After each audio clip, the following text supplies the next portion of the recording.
Assalamualaikum warahmatullahi wabarakatuh. Selamat bertemu kembali anak-anakku kelas 8. Mari kita lanjutkan pelajaran IPS kita kali ini dengan mengambil tema pengaruh perubahan dan interaksi keruangan terhadap kehidupan di negara-negara ASEAN. Ibu bagi beberapa sesi, ini adalah sesi 1.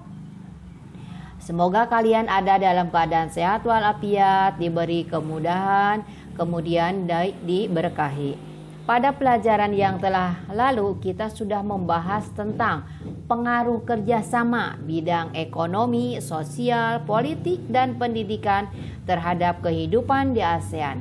Untuk itu, mari kita lanjutkan materi kita tentang pengaruh perubahan dan interaksi keruangan terhadap kehidupan di negara-negara ASEAN. Seperti biasa, sebelum lanjut ke materi inti, maka kalian harus tahu tujuan pembelajaran agar fokus pada materi pembelajarannya. Adapun tujuan pembelajaran kita kali ini lumayan banyak, ada 6 ya.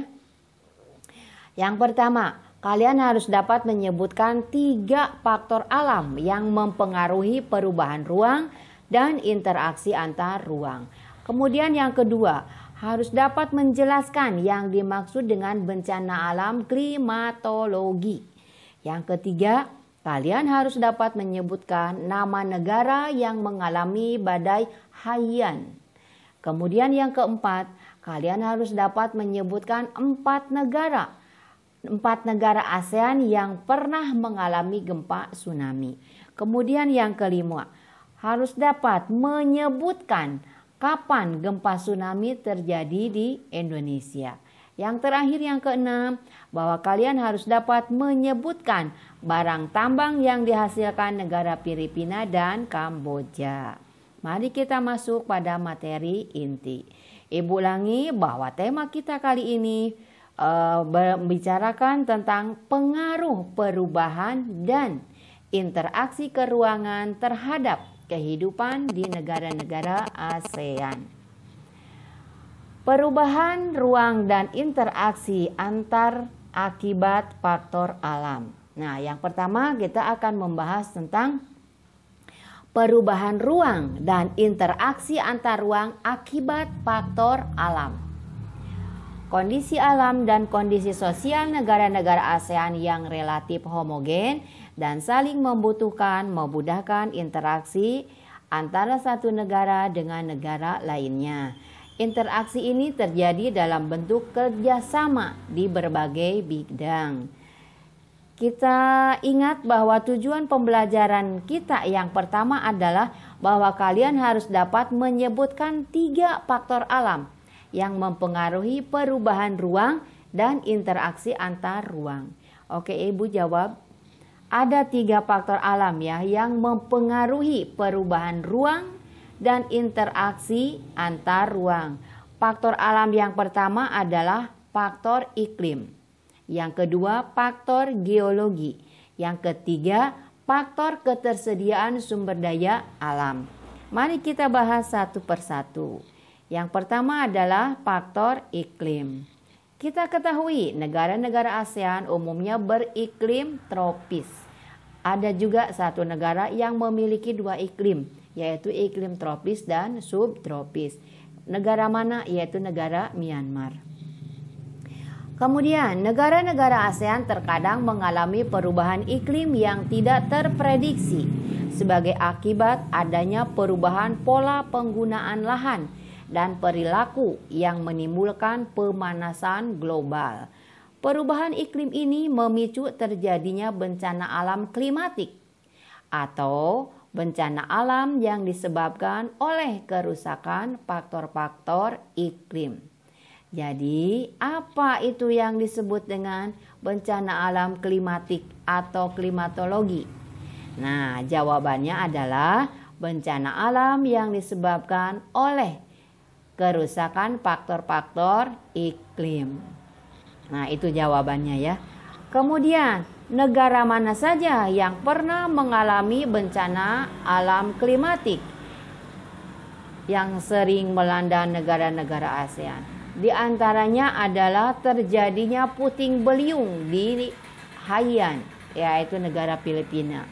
Kemudian banjir di Bangkok. Kemudian kekeringan di Jawa Timur, Indonesia. Nah, itu contoh bencana alam klimatik. Kemudian tujuan pembelajaran yang ketiga, kalian harus dapat menyebutkan negara yang mengalami badai Haiyan. Nah, ada dalam penjelasan yang akan Ibu uraikan. Dalam upaya menanggulangi bencana di kawasan ASEAN, ASEAN melakukan kerjasama antar para anggotanya. Contoh, kerjasama dalam menanggulangi bencana klimatik, yaitu ketika terjadi kebakaran hutan yang hebat di Sumatera tahun 2015, Malaysia dan Singapura atas nama ASEAN memberikan bantuan peminjaman pesawat pemadam kebakaran. Kemudian ketika di negara Filipina mengalami bencana badai Haiyan pada tahun 2014, Indonesia dan beberapa negara ASEAN lainnya membantu Filipina. Nah, berdasarkan kondisi iklim ini membuat negara-negara ASEAN bahu-membahu untuk saling membantu. Itulah yang disebut dengan interaksi antar negara. Nah, kemudian yang disebabkan oleh faktor geologi.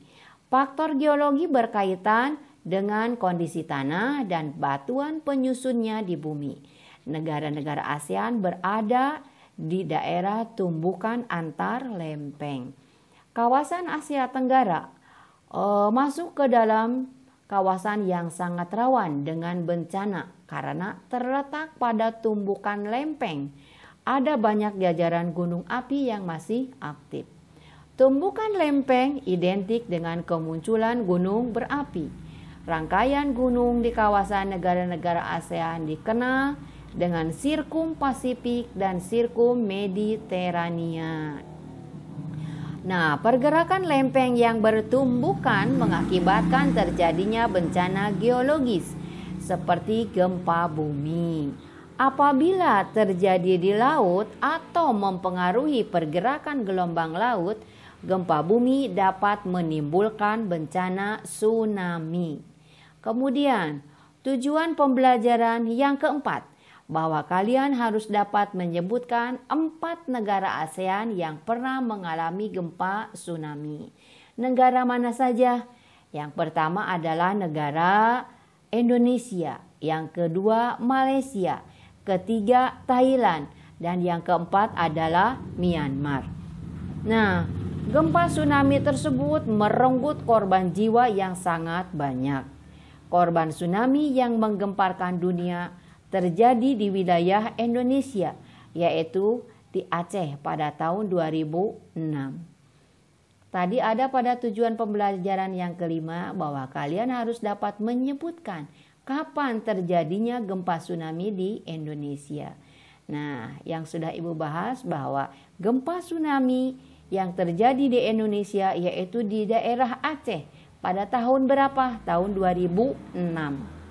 Ketika di Indonesia mengalami gempa tsunami, maka negara-negara ASEAN memberikan bantuan berupa kebutuhan pokok, fasilitas kesehatan, maupun donasi untuk perbaikan lingkungan dalam masa pemulihan. Kemudian faktor yang ketiga adalah faktor ketersediaan sumber daya alam. Nah, faktor ketersediaan sumber daya alam yang beraneka ragam antar negara di kawasan Asia Tenggara seperti potensi hutan dan laut. Kemudian, seperti kita ketahui, hampir semua negara-negara ASEAN memiliki sumber daya alam berupa barang tambang, kecuali negara Singapura. Negara Singapura yang wilayahnya sangat sempit memiliki keterbatasan sumber daya alam berupa sumber daya alam barang tambang, tetapi menguasai perdagangan dan industri. Nah, negara-negara ASEAN yang kaya dengan barang tambang mentah mengekspornya ke Singapura untuk diolah menjadi berbagai barang kebutuhan pokok. Negara-negara ASEAN yang lain juga melakukan kegiatan yang serupa dengan volume yang berbeda-beda sesuai kemampuan masing-masing negara. Kemudian dalam tujuan pembelajaran yang keenam, bahwa kalian harus dapat menyebutkan barang tambang yang dihasilkan negara-negara ASEAN, terutama Filipina dan Kamboja. Perhatikan tabel atau daftar barang tambang yang dimiliki oleh negara-negara ASEAN. Yang pertama adalah Indonesia. Indonesia barang yang tambang yang dimilikinya di antaranya minyak bumi, batu bara, timah, emas, dan perak. Kemudian Malaysia, biji timah, boksit, biji besi, minyak bumi, dan lain-lain. Negara berikutnya adalah Filipina, yaitu tembaga, nikel, kemudian emas, timber, seng, kobal, batu bara, krom, dan mangan. Kemudian Singapura, di sini kosong karena tidak memiliki barang tambang. Kemudian Thailand diantaranya memiliki barang tambang timah dan mangan. Kemudian Brunei Darussalam, negara petrodolar Asia Tenggara, yaitu minyak bumi dan gas alam. Negara Vietnam, barang tambang yang dimiliki diantaranya batu bara, besi, timah, emas, antimoni, krom, dan fosfat. Kemudian negara Laos, diantaranya adalah timah, briket, batu bara, besi, tembaga, emas, gib, kemudian belerang. Kemudian negara Myanmar memiliki barang tambang timbal, seng, perak, timah, minyak bumi, mangan, tungsen, emas, batu mulia, kemudian batu giok, dan lain-lain. Berikutnya adalah negara Kamboja. Di antaranya memiliki barang tambang, biji besi, batu bara, tembaga, fosfat, dan lain-lain.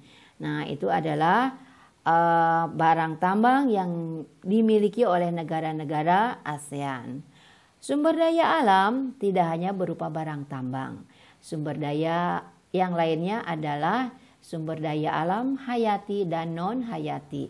Dapat dijumpai juga di negara-negara ASEAN. Hutan dan laut merupakan contoh lain dari sumber daya alam yang dimiliki hampir semua negara ASEAN. Kemudian perairan laut di kawasan negara-negara ASEAN banyak dieksplorasi untuk menghasilkan devisa atau pendapatan negara, kecuali negara Laos ya. Laos tidak memiliki laut. Oleh karena itu, untuk memenuhi kebutuhan negara-negara anggota ASEAN, mereka melakukan pertukaran sumber daya alam dalam kegiatan jual beli. Kegiatan jual beli dan pertukaran sumber daya ini merupakan bentuk interaksi antar negara-negara ASEAN dengan bertujuan meningkatkan kesejahteraan masyarakat. Sumber daya alam perlu dilestarikan. Kalian sebagai generasi penerus sebaiknya turut melestarikan sumber daya alam yang ada. Itulah materi yang dapat Ibu sampaikan. Kita masuk pada sesi evaluasi. Evaluasi yang pertama, sebutkan 3 faktor alam yang mempengaruhi perubahan ruang dan interaksi antar ruang. 3 faktor alam ya. Yang kedua, apa yang dimaksud bencana alam klimatik atau klimatologi. Kemudian yang ketiga, negara mana yang mengalami badai Haiyan. Yang keempat, sebutkan 4 negara ASEAN yang pernah mengalami gempa tsunami. Yang kelima, tahun berapa gempa tsunami terjadi di Indonesia. Dan yang terakhir, sebutkan barang tambang yang dihasilkan negara Filipina dan Kamboja. Untuk materi selanjutnya, kita masih membahas tentang pengaruh perkembangan ilmu dan teknologi terhadap perubahan ruang. Demikian materi yang dapat Ibu sampaikan. Semoga wawasan dan pengetahuan kalian semakin bertambah.